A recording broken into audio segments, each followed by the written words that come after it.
Guyanese are making bigger decisions about how they live, work, and invest in the future. One of those decisions is how we get from place to place.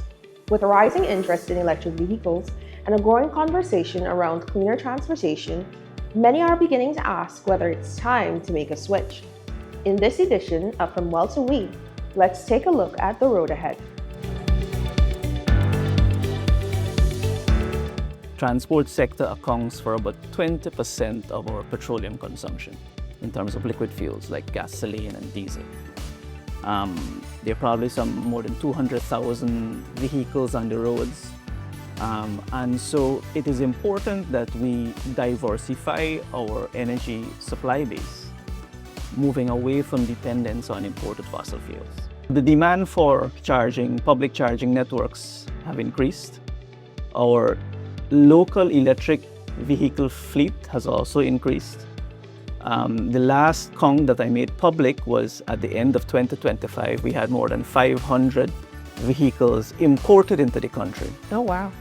The count as of this morning is more than 870 imported.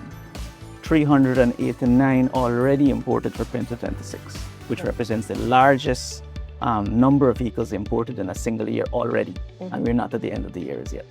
So you have a growing demand for electric vehicles.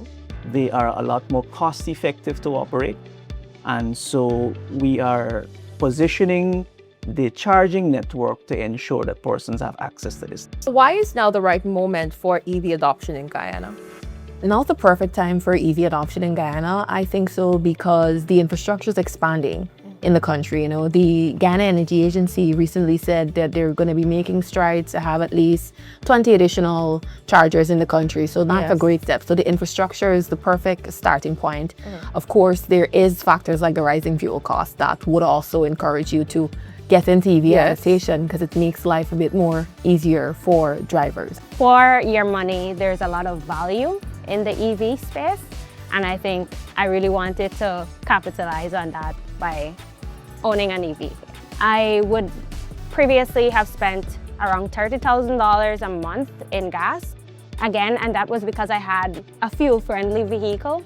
But now, to date, for the month that I've had the EV, the only time that I have spent money on charging was recently at the Amazonia Mall. I would have used around $3,000 from the lowest stage, around 10%, all the way up to 100. I've been driving an electric vehicle since 2020.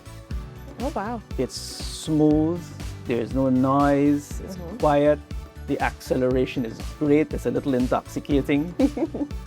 But there's significant cost advantage to driving electric. And once you charge it at home or once you charge it within your office, it's very cheap.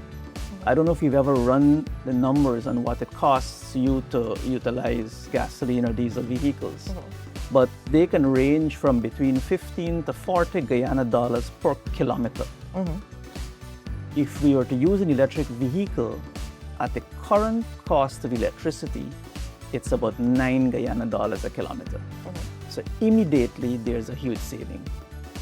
And when gas to energy gets on board and electricity prices are reduced by 50%, that's going to be about 4.5 Guyana dollars per kilometer. Okay. So these are going to be huge savings, great benefits. It's a wonderful driving experience, very little maintenance required on electric vehicles, and it's really a joy to have them.